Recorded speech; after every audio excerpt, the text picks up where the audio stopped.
18 centimeters of curved fang, 220 kilograms of ambush muscle, the most famous predator the Ice Age ever produced, and the one animal that could take it down by refusing to fight it one-on-one. Here's what makes this one different from every other prehistoric matchup. We don't have to imagine these two meeting. We know they met because we keep pulling both of them out of the same hole in the ground. This is the Brea Tar Pits in modern Los Angeles. For 40,000 years, animals got stuck in this asphalt and died. And the two most common predators we pull out of it, by far, are these two: saber-toothed cats and dire wolves. Hundreds of thousands of them. They hunted the same prey, in the same place, at the same time. So when we ask who wins, we're not inventing a fight. We're reconstructing a rivalry the fossils already recorded. Let's meet them. First, the one you think you already know. Smilodon, the saber-toothed cat. And almost everything pop culture taught you about it is wrong. Start with the body, because that's the real weapon. Smilodon was not built like a lion. It was built like a wrestler. Its forelimbs were extraordinarily powerful. The bone walls in its arms were about 15% thicker than you'd expect for a cat its size. This animal didn't chase prey down over distance. Its short tail tells us it was a poor sprinter.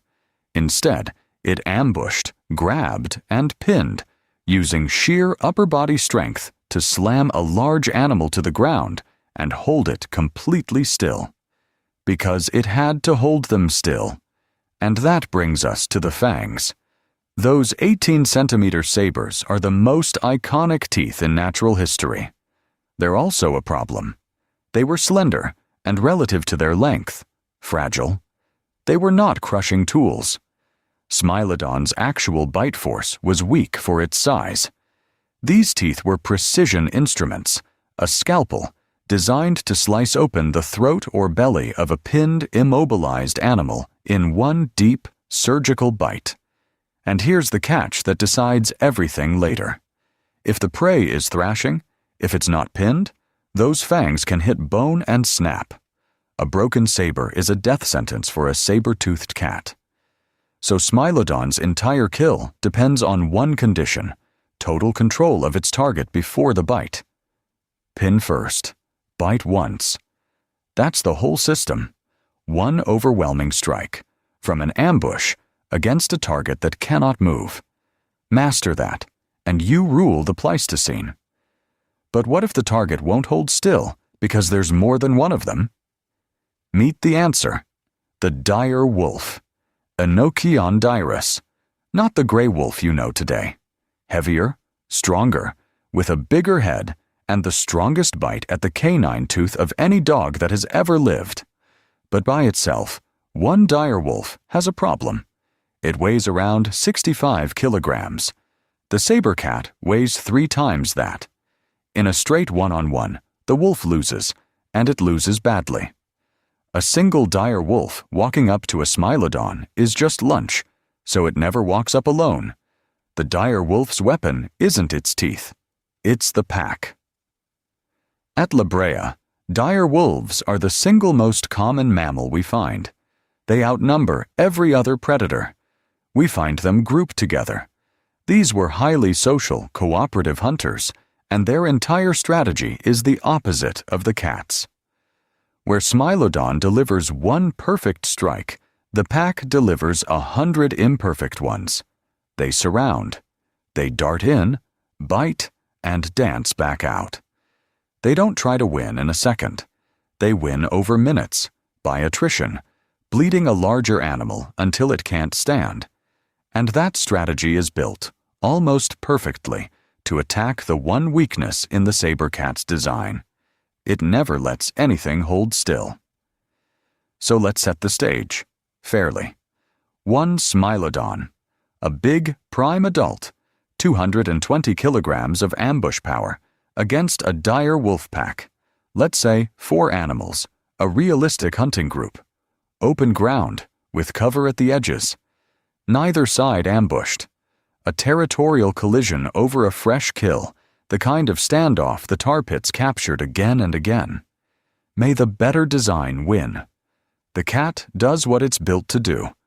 It picks a target and commits everything to one overwhelming strike. Pin and bite. And against that first wolf, it works perfectly. The forelimbs hit like a landslide. The saber finds the throat. One wolf is out of the fight almost instantly. If this were a duel, it would already be over. But it isn't a duel, and committing to that one kill cost the cat the only thing it can't spare, its attention, and a few seconds of being stationary. While it's pinning the first wolf, the other three are already at its flanks and hindquarters, the places it can't defend while its forelimbs are busy. Now the fight inverts. The cat tries to turn and land another decisive blow, but every time it commits to one wolf, it exposes its back to the others. The pack isn't trying to kill it in one strike. They're trying to make it bleed and make it tired, and never, ever let it set its feet and pin something.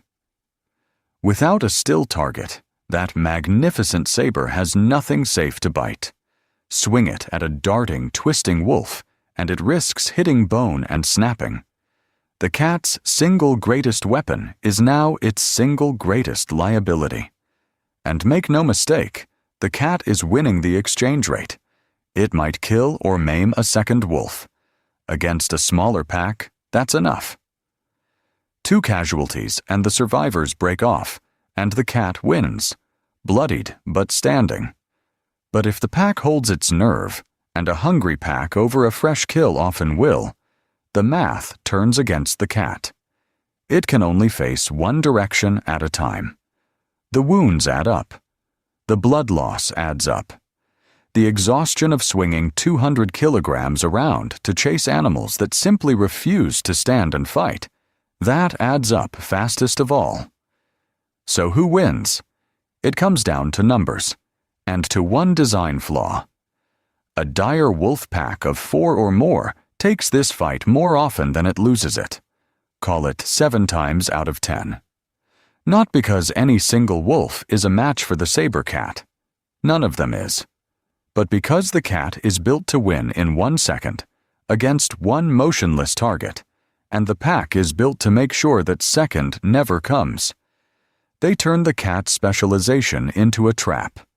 Its fragile surgical fangs need a still victim, and a swirling pack never gives it one. But change one number, and it flips completely. Make it 1 cat against 1 wolf, or even 2, and it's not close. The saber-tooth wins, fast and clean. A lone dire wolf against a prime Smilodon is simply prey. The wolf only wins when it brings the pack. Strip the pack away, and you strip away the entire upset. So the real answer isn't cat versus wolf. It's specialist versus strategy. The deadliest individual weapon in the Pleistocene, beaten, not by a better weapon, but by an animal that refused to fight on the cat's terms. 2 real predators. 1 real tar pit. A rivalry we didn't invent. We excavated. The cat had the better weapon. The wolves had the better plan. And in the Ice Age, more often than not, the plan won. But I want your verdict. Defend the cat in the comments. Give me the scenario where one Smilodon beats the whole pack. Best argument gets pinned. Next time, 2 giants separated by an ocean and 10,000 years that the internet refuses to stop pitting against each other. Subscribe so you don't miss it.